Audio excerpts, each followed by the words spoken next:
stuff now. Yay! Yeah, this app that I have, and I can send to you later. Okay. Hi. Okay, cool. Hi. So we're talking about just to do an intro for this video because I guess that's what professionals do, right? Yeah. So we're talking about Garbage Fire 2020. AKA the Grudge remake, except that was made in 2019 and not 2020. So I guess Garbage Fire 2019. Wait, did it come out in December or did it come out this month? It came out in December. Oh, did it? Oh, okay, never mind. So we were talking about westernizing it. Go ahead with the story again. Okay. Well, the original remake, which starred Sarah Michelle Gellar, Yep.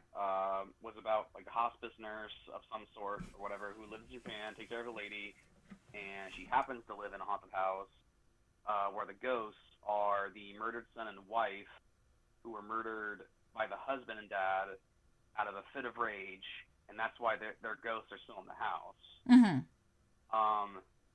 This one, I mentioned before, the headphone thing. It's same premise where like there's a nurse, takes care of the family, and there's something spooky around the house. Turns out it's the ghost. It latches onto her. She brings it back over to America and haunts their house. Okay, so go ahead. I was gonna say, like, whoever goes in the house, they get haunted too. That's pretty much the gist of it all. Right, because the Japanese believe that, like, if there is, like, a great energy attached to a specific place, it's going to stay there. Yeah. Is what I understand. Now, I actually am special in this case because I haven't seen any of the original Grudge movies. Okay. Because I was in 6th grade when I think the first one came out. Okay. I'm pretty sure I was in 6th grade. The original is good. Like, I like the original Japanese one, Ju-on. That one's pretty creepy. I think it's rather long, like at least 2.5 hours. Really? Okay. I think I'm not entirely sure. But then the remake, the first Western version of it, is actually pretty decent. I gotta say. Way better than The Ring because Ring came out first and then Grudge maybe a couple years after because that was like the trend of like movies that were Japanese to America. And I hated The Ring. The Ring is boring. And then this one came out. I was like, oh, this one isn't so bad. Right. Yeah. So I haven't seen either of those because I was like in like 8th or 9th. I want to say it was like 7th or 8th grade when both of those came out for me. I want to say. That's about right. Yeah. So I was pretty young, like, and everybody at that point was obsessed with the Blair Witch Project, or no, just Blair Witch. So there's actually 2 different Blair Witches I've discovered. There's a Blair Witch and then there's a Blair Witch Project. It is very much a cult classic. I kind of feel like The Grudge was and The Ring were very much cult classics for that time. Yeah, I can see that. So I'm wondering why, one, they even bothered doing a remake. I don't know. I think the studio who made this new one is the same one who made the original Western one, and so maybe they did it to keep the rights. Maybe, I don't know. It could be like a political Hollywood reason, Which is dumb. Because why would they do that? Like, I feel like one of the biggest reasons why a lot of remakes are coming up, especially with Disney and their live action stuff, is because they want to keep the license. Yeah, probably. So I think, and I was kind of thinking about this while I was in the theater. Also, this was a lot of fun because this was my first theater experience going to see a horror movie by myself, like without anybody. And I actually got lucky because there were 2 other girls. There were 2 other women there who... There was another couple rows behind me. Yeah, so these 2 other women. They were just like, well, I don't even know what's happening. And I'm not sure how much has got, like, how good this movie is going to be. And I had talked to the concession stand person while I was getting my ticket. And I was like, hey, is this movie supposed to be any good or is it like super awful? And he was like, I don't do horror movies. I have heard from other people like that they said it was really good, but it got 13% on Rotten Tomatoes, and I'm like, whoa. Yeah. I was like, what? I have never heard of a movie getting 13% on Rotten Tomatoes. Ever. Really? Ever. Yeah. The lowest I've heard was like 30. I've seen movies that are like in the lower teens and single digits. Really? Yeah. Oh, okay. So this is not an uncommon occurrence, is what you're telling me. Oh, okay. I was starting to feel awfully special. So, well, okay. So hold on though. I told them this.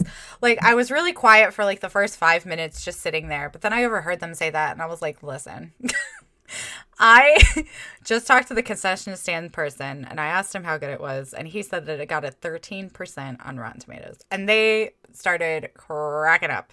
And literally the one girl, like, I think it was like maybe 10 minutes into the actual movie part, and one of the girls looks at me and she's like, how old are you?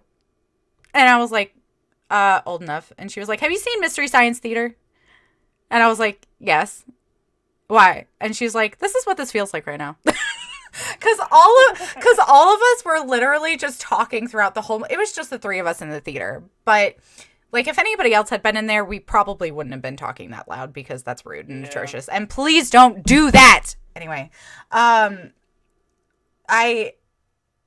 we just ended up talking for like a bit of the movie, and we were like, this is ridiculous. This is stupid. And so that's my experience. Yeah, I was in there with like another couple rows behind me. We didn't like talk or whatever, but I like silently said my riffs, like, why the f are you doing this? Why the f are you doing that? And just, what? When it comes around to tomatoes and their score, I don't listen to them most of the time, but sometimes they get it right. And yeah, this one definitely has a 13 reason. So let's talk about that. The movie was boring. Like, it wasn't scary. So something. So the story of this movie is that there's a nurse, as Lacey Summers had said, prior to us kind of getting into the movie experience, was the nurse who had left Japan, who had left the house that was haunted because of the murder, ended up leaving. Like, her name's Fiona. And she ended up leaving and going back home because she was like, oh, this house feels wrong, blah, blah, blah, blah. Which the jump scare at that point was actually pretty good. Like, with the trash bag moving.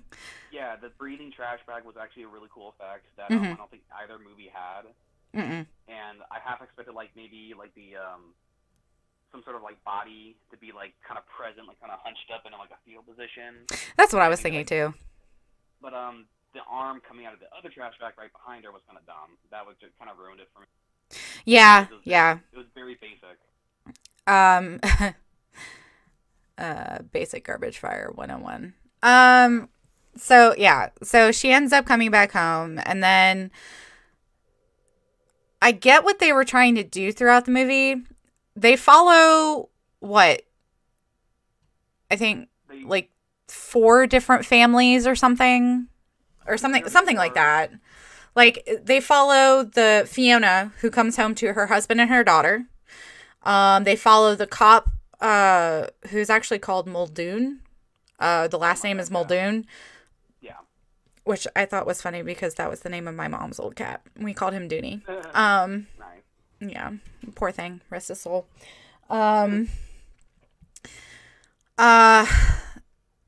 So you have Muldoon and her son, who's a cop who recently got divorced, and they moved out into a new home. I thought the father died. Oh, I'm sorry. Yeah, the father died. I'm sorry. I'm thinking of something different. Like plot disease. Yeah, and then you have the cop, like Detective Muldoon's new partner, who I can't remember the name. Like, he's like the stereotypical gruff, chain smoking. Yeah, very film noir detective. which Yeah. didn't help the movie at all. No, it didn't. It really didn't. It actually made it worse. And then we have the couple who moved into the house after Fiona killed her whole family. Yeah. And then we follow the real estate agent and his wife. Yeah, right. Yeah. The older couple, then the Spencers. Yeah. The husband played by John Cho. Yes, and I love John Cho. And I thought those scenes were really the only scenes that I was really entrapped by because it was really good acting. Yeah. John Cho, I'm glad he's still getting work, but yeah, he deserves better. He deserves better. Yeah. He deserves so much better. Second couple, which was an older, was like Faith. Yeah, that was the couple who moved in after Fiona had murdered her entire family. Faith and I forgot the husband's name, but when we first introduced her, this is actually one of the things I did like when Muldoon goes in the house because she hears crying. Yeah. And then she like turns around and grabs her hand like, "Can you help me?" And her fingers are all gone. I'm like, whoa, jeez. Like I actually did an OG's moment. Yeah, that whole scene was crazy. I don't know who that actress is because I feel like I thought she was the old lady in It too. No, she's in Insidious. No, yeah, Insidious. The one, the investigator. Oh, okay. Yeah, I don't know her name. I thought she was the lady from It Chapter 2. I don't think she is. That might be someone else. Maybe. I don't know. But she's really good at being creepy. Yeah. So, I keep forgetting to look at the camera. Yeah, so it follows that couple. It follows Fiona. It follows the cop and her son. And it follows the partner of the gruff cop. And then the real estate couple. Wilson? Detective Wilson? Wilson or Wilkinson? I don't remember. I think it's Wilson. I think it's Wilson. Yeah. So that's five different groups here. Yeah, and they're all out of order. They're all out of order. They're very like just straight transition kind of deal. You know. Like coming up at the end or whatever. Yeah. So it would move. Yeah. Go ahead. I like to mention this movie also takes place in the mid-2000s. Thank you. So yes. It started off in like 2006, then flashback to 2004, then jumps forward to 2005, then back to 2006. Because I think there's a lot of like old school cell phones being used and like, okay. But okay, so I want to talk about this because the set dressing. So that's pretty much the whole movie. It just follows everywhere, and everybody fucking dies at the end. Like the cop, Detective Muldoon ends up going with her son, first of all, to this haunted house and burning down the house. She gets no punishment whatsoever. She just gets away with it. She just gets away with it, and she brought, first of all, Supernatural People 101. If you're doing anything that has to do with the paranormal, do not bring your 7 or 8-year-old son with you. If you're going to commit arson, do not bring your son with you. Right. Do not bring your child. Just don't. The moment she burned it down and like it all ended or whatever, it's like she stepped inside. Now it's attached to her. That's not gonna get rid of it. Like, right. Exactly. Because whoever steps inside like the haunted house where these ghosts reside in, they attach to the person and then they just follow them around and f with them. Yeah. Until they get possessed themselves and kill other people and spread it around. It's like a disease. Right. So at the end, that's what happens. Is like regardless of the fact that she burns down the house, wake up on the next day, it's a bright sunshiny morning, and they're just like, oh, well, like get ready for school, and then like, I love you, Billy. Yeah. He's down the hallway, like, hi, Mom, and she's like, oh shit. Yeah. So one of the there was like an apparition or a ghost that disguised itself as her son, in his bedroom, and her actual son was like in the living room behind her or something. And then it like cuts to like the little girl like waving at her down the hall while Fiona's dragging her. Or Melinda, who was like, I guess he was like supposed to be the little boy ghost from like the original movie, I guess. I didn't it is a little nitpick. Like, it doesn't have to do with the overall film experience, but that little like wave that she did when the mom ghost dragged her away, I didn't like that for whatever reason. Like, it's a small little minute thing, but I did not like that. I didn't like it either, but probably for different reasons. Yeah. Like, if she just stood still and, like, with no expression on her face, have the bleeding nose effect like she did when Peter, John Cho's character, comes in to see her. Yeah. If she just did that at the end of the movie, I would have been fine with it. Right. But the wave ruined it for whatever reason. Right. And so the hello. Zeus says hello. Hi, honey. So yeah, that's the end of the movie, is that they literally, like, I guess she ends up getting possessed and killing the boy, because all it pans to after she's being dragged down the hallway is the outside of the house, and there's no music. There's just the environment, which is pretty much like fucking cicadas and the wind blowing. And that's it. That's all of the credits. That's it. I kind of threw my hands up at the end. I was like, really? Yeah. All right. And they held that shot for way too long. They did. Yeah. They did. I don't know. I thought it was dumb. I thought it was dumb. I thought it was a really stupid movie. Like, I get what they were going for. I get what they were trying to do, but it did not come out well at all. It sincerely looked like someone who just doesn't know how to write a script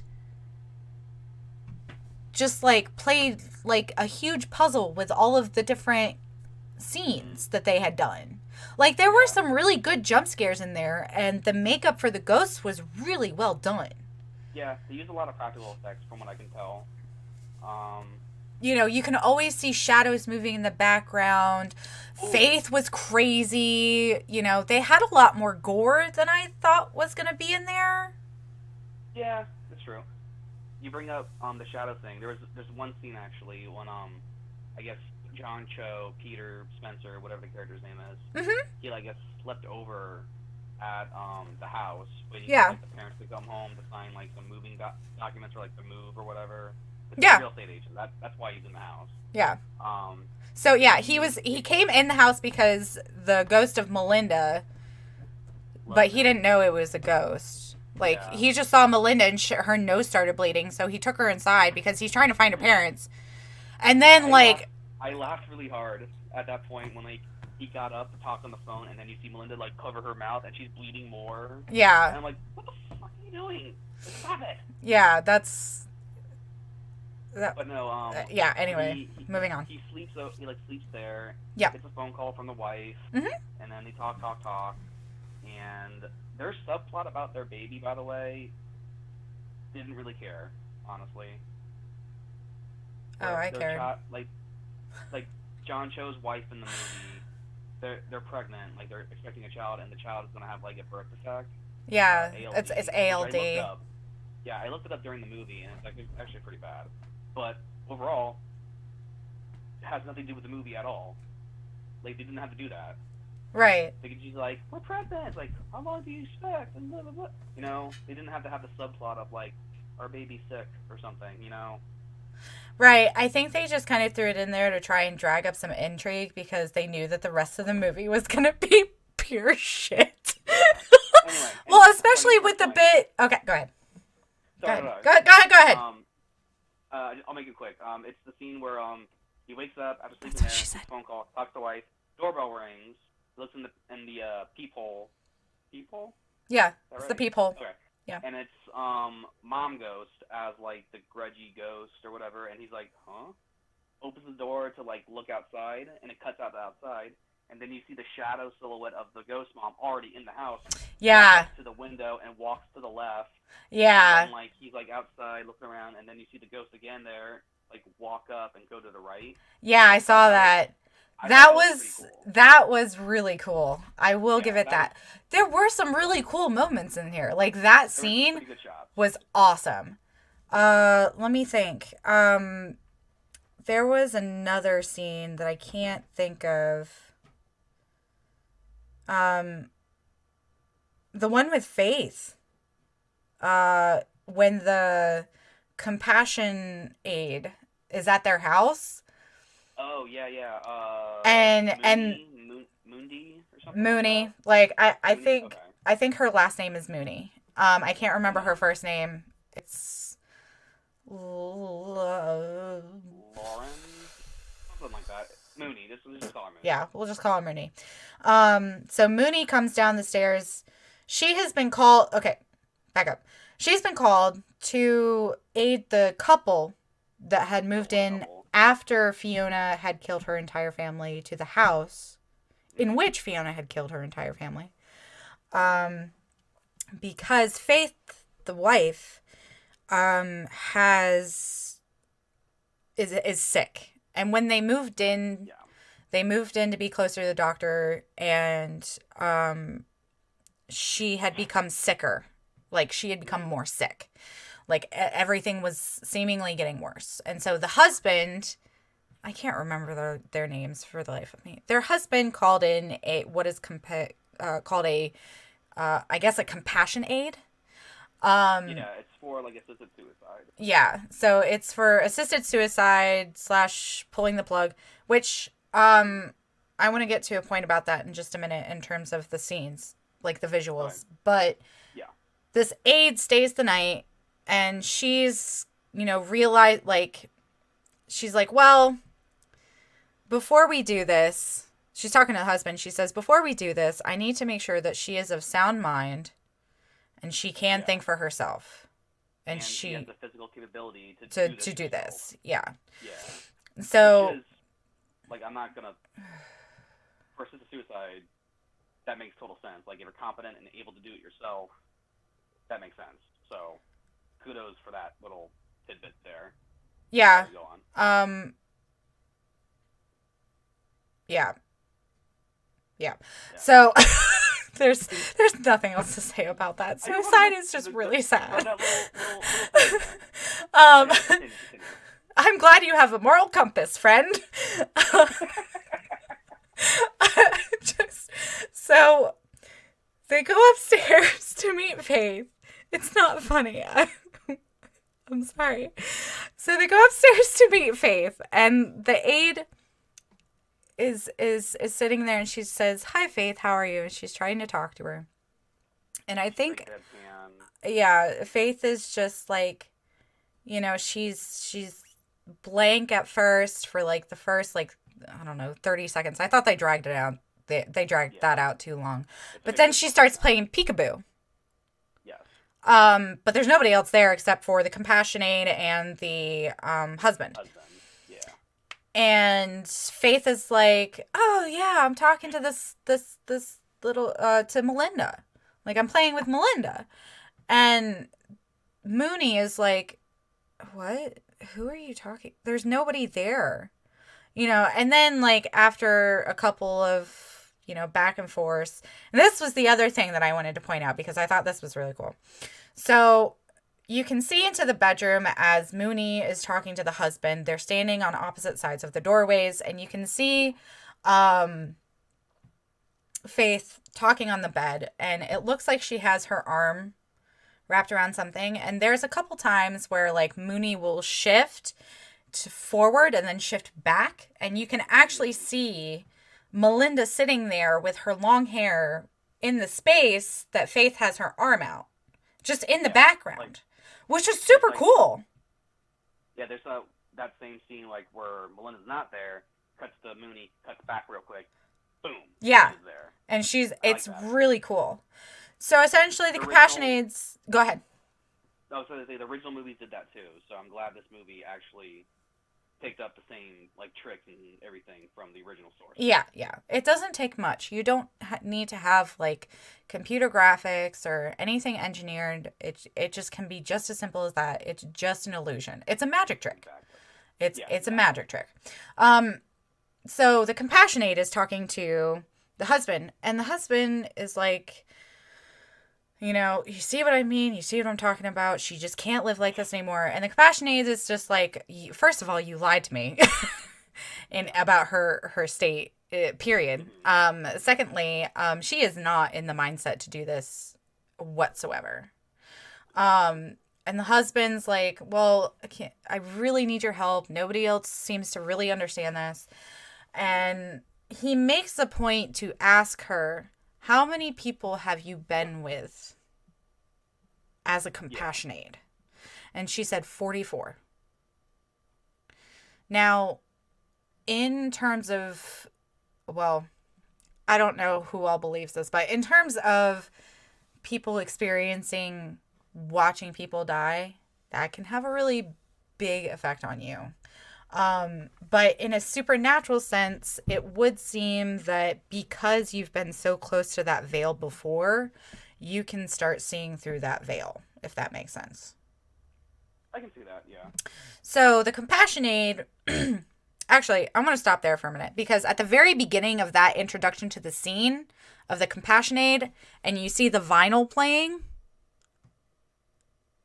Do you remember that? Vinyl? Yeah, the vinyl record. The vinyl record was playing music. And it was the compassion aid who was like, this, I'm here to help in assisted suicide and this, and this. And she's explaining it. It's a voiceover. That does vaguely familiar. Sounds vaguely familiar. So there was that point, because I thought that the record player was playing that with the music in the background. I did not think that that was actually a person talking to the husband. Oh, okay. Yeah, so I thought, because I saw the visual and I was like, oh, it's a vinyl. But like when they started it is when the voice started talking of the compassion aid. So like the music and the compassion aid started, and then you like at the same time you saw the vinyl record table turning. And so it was a very confusing point for me. And I thought that was really just unnecessary, I guess, to like have a shot of the vinyl instead of her being like like I would have preferred it to be her in the car driving to the house. Like instead of just the vinyl, because that was super confusing. Anyway, I'm just getting nitpicky. So the compassion aid stays over for the night, and she starts noticing some weird things. Especially when she goes to the grocery store, because she starts seeing the little girl, Melinda, in the grocery store. Yeah, like feels her presence or something. Yeah, or something like that. Grabs her hand and she's ooh. Yeah, like grabbing her hand, just being there. And so Melinda is like, yeah, you got ghosts up in your house. And he's like, I know, like, yeah. That's why I called you. Yeah. Like she wants, after the sister like wants the ghost of his wife to stick around. Right. And then he gets into this like monologue about like this house, the veil has been torn apart. Which was. That's not the like they literally just like told you the premise of the ghost in the first like minute of the movie, where like you guys dies in a fit of rage. Like, no, that's not what this is. You guys, this whole movie was an absolute garbage fire. This movie is so bad. Listen, which I kind of, okay, so being the empath that I am, I understand where the husband is coming from, where he's like, well, I was hoping that she would stay because this house has a presence of being, it's kind of the world that you step into to be between two worlds. Yeah, it's like the step between two worlds, and I want her to stay. And so I understand. I don't agree with it, but I understand where he's coming from. You know what I mean? Yeah, I get it too, but like when they establish how the ghosts or why the ghosts are present. In terms of the story, everything's just fucked. Like nothing makes sense. Like he just doesn't get it. And it's so frustrating. It's so frustrating because you're like, dude, these ghosts are gonna murder you. Okay? They're going to kill you and your wife. Or they're gonna make your wife kill you, or they're gonna make you kill your wife. And this is all fictional, so this is not real, but this is what gets me about some of the supernatural lore and how people just break stories. Like, you have such a good lore around The Grudge. I remember because while I may have never seen The Grudge, I have heard so much about it. That, The Ring, and Blair Witch were literally the biggest topics of everybody in my middle school and high school. Like, they're like, oh, you didn't watch the Blair Witch? Oh, man, it's so crazy. Blah, blah, blah, blah, blah. And it's just like, okay, well, now I know the whole movie because you fucking told me, but cool. You know. So when it comes to the lore and what I do know of the Grudge or Ju-on, is it didn't stick to it at all. Like, there were maybe like a handful of moments where you didn't even see the boy, you saw the lady. There was no point where you saw the boy. The boy? From The Grudge. Oh, I think Melinda was supposed to be but there's no point where you see a physical representation of that, you know what I'm saying? Like, Melinda. No, of the boy. Like, you know how the Grudge lady would occasionally flicker between the Grudge lady and Fiona. Oh. Like, in terms of visuals. Yeah. Well, I was just saying that Melinda was pretty much the boy from the other movie.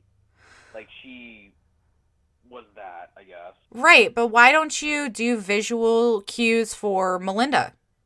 Between Melinda switching to the little boy visually and the little boy switching to Melinda. Do you see what I mean? Oh, I think I know what you're talking about, yeah.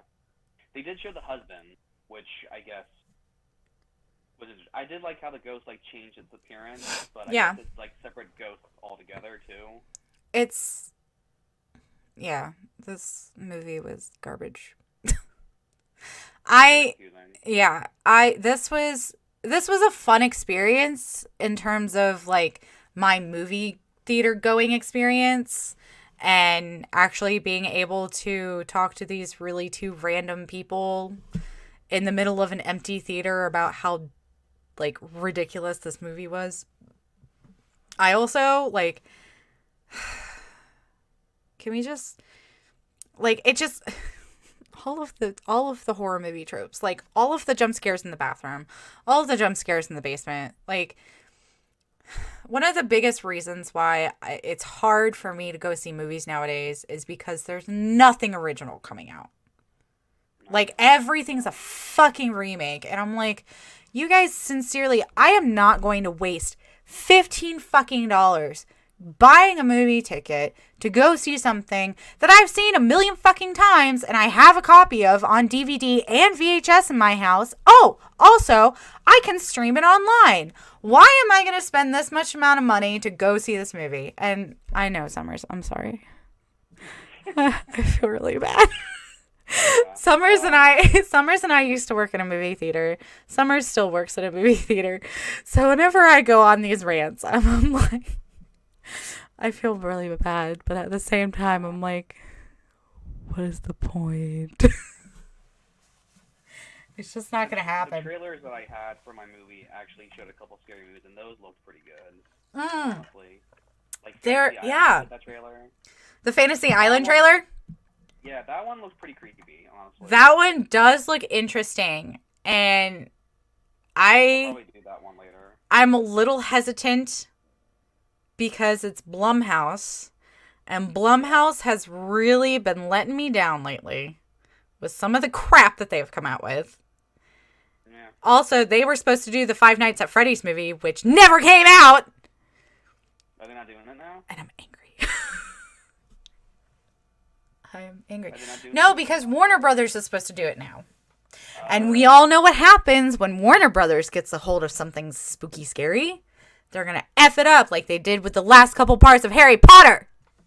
I mean, Harry Potter's like... I have a lot of feelings about this. Action, and Five Nights is horror, so it's kind of different. It's on different ends of the movie spectrum. But no, it's not. Pull it off. No, it's not. No, it's not. Don't do that to me. Anyway. But, yeah, so that was The Grudge. Like... Yep, and now I have a grudge. And I hope...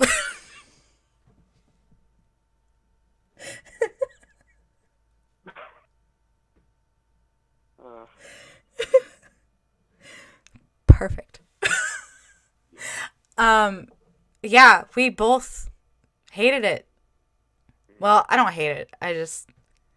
I'm glad I'm glad I used a free movie pass for that. And I'll tell you how I got that free movie pass. I got a free movie pass, and I will tell you exactly how the hell I got that free movie pass, because it still makes me angry. So, to conclude this, from my side,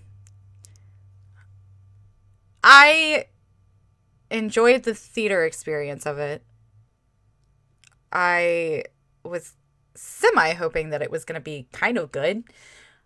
I'm really glad it came out bad so that I don't have to have nightmares tonight. Yeah. Because all I'm going to do is sit and rot my brain in front of YouTube. Actually, I'm probably going to start watching Dracula on Netflix, because that's what we're going to be talking about next. Okay. I'm giving him all this work. And his face is just like, fine.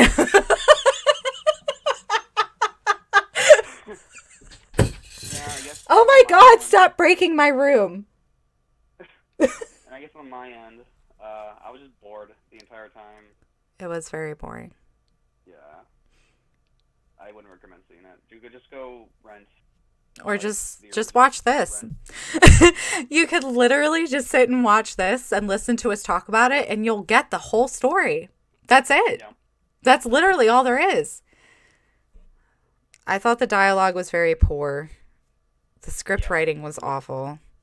Wasn't a very good script. The acting wasn't that bad. Yeah. I'm not saying it was A+, but I'm not saying it was awful. Yeah. Yeah, B-.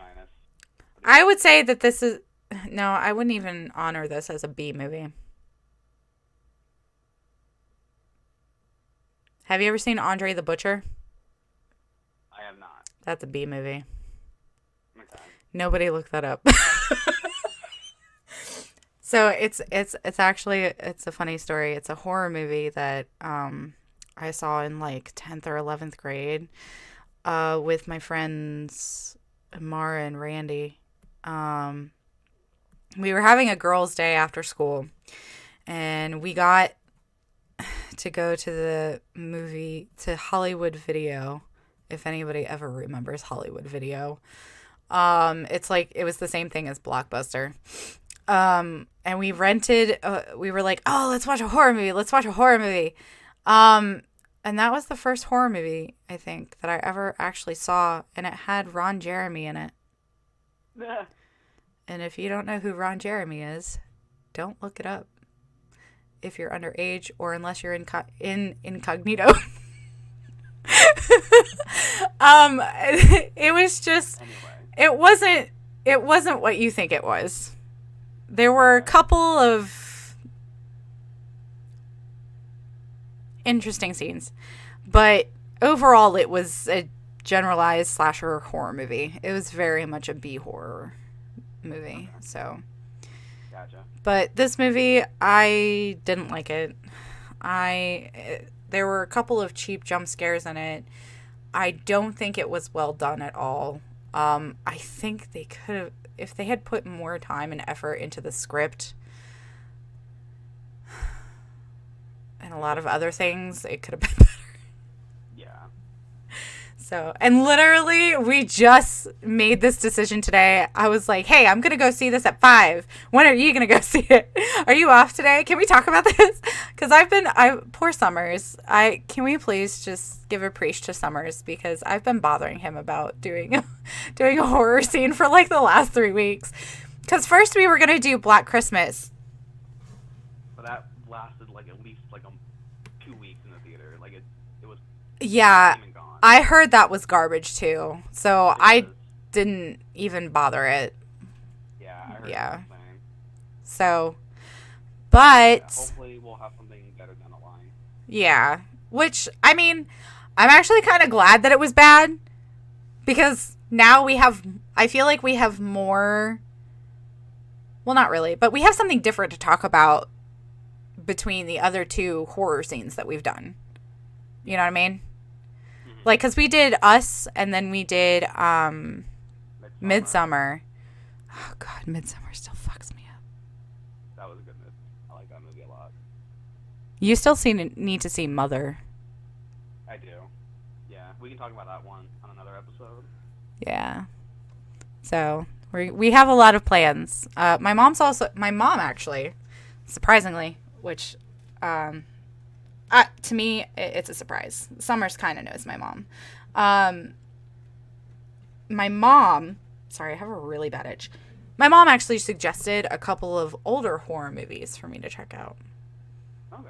Yeah, so I'm going to check those out. I might do a review of those. If you have time, you can do them with me, or I can just go over them by myself. It's up to you. But whatever works. Yeah, that was a garbage fire. Oh, the ticket. I know you have to go. I'm sorry. Just one last story. So I went to go see Star Wars Rise of Skywalker for the second time at the local Regal theater near me. And I was really excited because I was going to go by myself and I was going to really take it in and process everything. And this was on New Year's Day, I believe. So I didn't really expect it to be that busy. It was about 3:00. It was matinee tickets and I was like, okay, let's go. So I had gotten all dolled up. I was all ready to go. I had spent hours on my makeup and my hair and I was like, let's do this. And I go in and I buy my ticket and there's literally nobody in the lobby. And I'm like 15 minutes early for the movie. And I'm like, great. I get to have this experience. The theater's going to be practically empty because everybody's with their families and nobody is going to come see this movie on New Year's Day.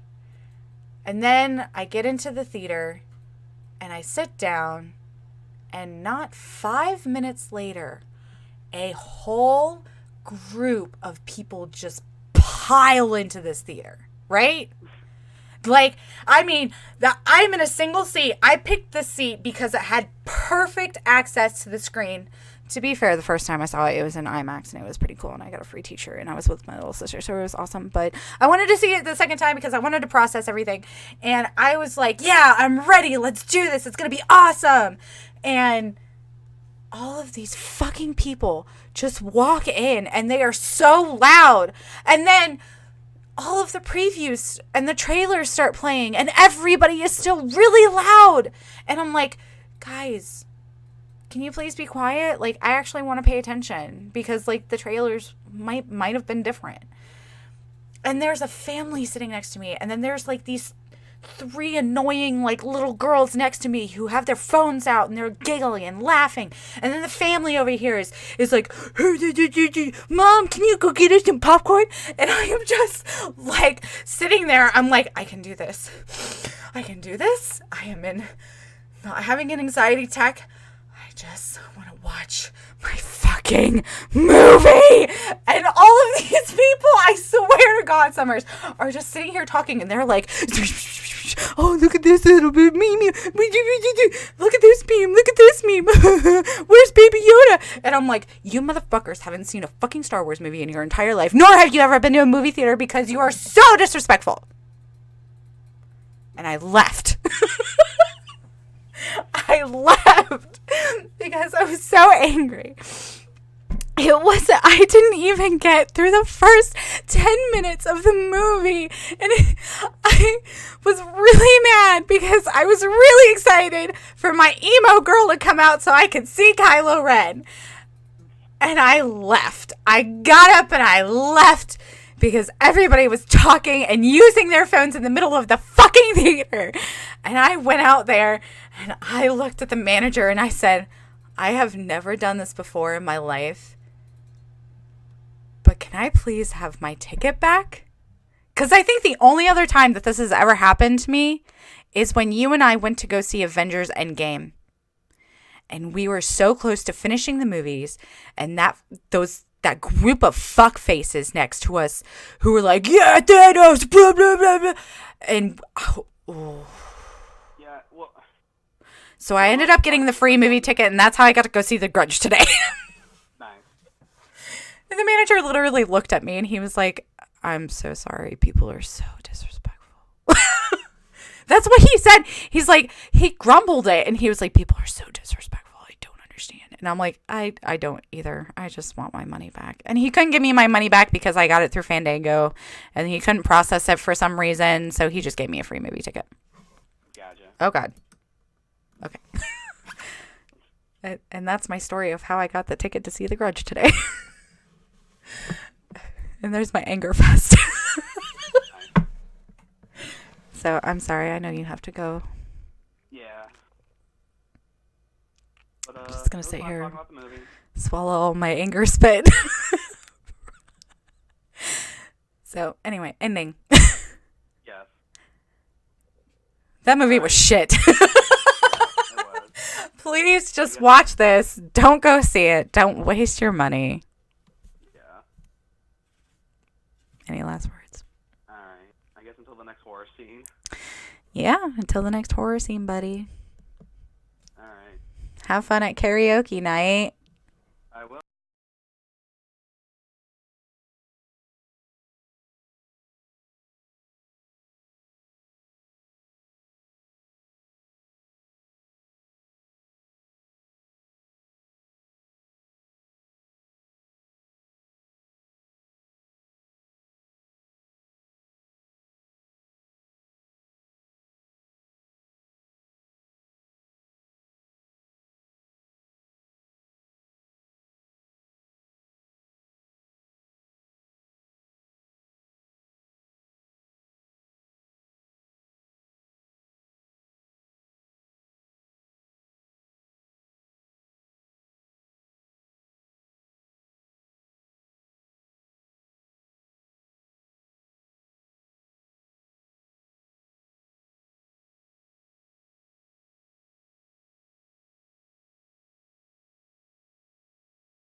Anyways, we'll talk more later. Thank you, All right. Summers, so much for joining me on this last minute recording. Everybody, if you haven't checked out Summers' channel, it's Lazy Summers, capital L, capital S, 2 separate words, LazySummers.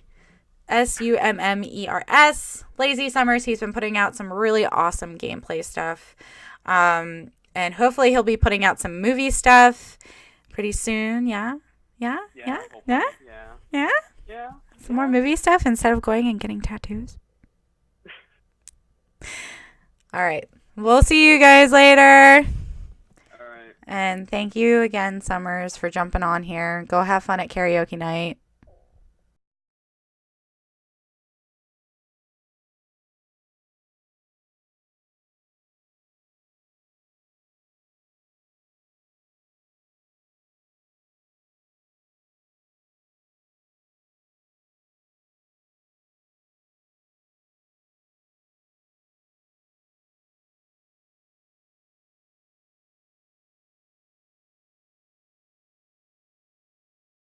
Also, I think my mom and my roommate are asleep, so I'm going to be quiet as I say. I hope you all have a lovely evening, and thank you so much for joining me on the horror scene. Yes, please check out Lazy Summers. He's really awesome. He is a good friend of mine, and I would never let a good friend of mine make shit content. So, check him out. I'll have his channel posted over here. Right here? Yes, right there. I'll have his stuff posted right here. His channel. So if you click on that, you can go ahead and subscribe to his channel. Check out some of the stuff he's done. He's actually played a couple. He's been playing Labyrinth Wckd, I believe. And he also does a lot of movie commentary similar to Riff Tracks. So if you want to check that out. I'm sorry, my nose is really itchy. Everything's itching. Everything itches. Check that out. He does stuff very similar to Riff Track or Mystery Science Theater, where he talks about the movie, over the movie, and just give him some love because he does really well. And he's super awesome to have on his channel, and I love having him as a guest. And thank you guys so much for watching this video. I really hope you enjoyed it. I'm sorry that it got really random towards the end there, and that my rage for disrespect got to the better of me. But I hope you all enjoyed, and I will see you all for a wicked good time in the next video. Bye.